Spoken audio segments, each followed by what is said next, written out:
Isa sa pinakapatok na pagkain ng mga Pinoy dito sa Taiwan ay ang hot pot o tinatawag namin na shabu-shabu.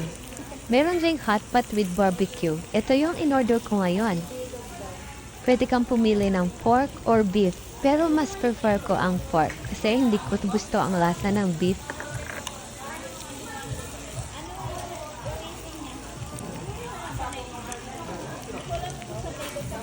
After nga nito maluto ay isasawsaw ko na ito sa kinuha kong sausawan which is vinegar and toyo. Yun lang yung gusto kong sausawan.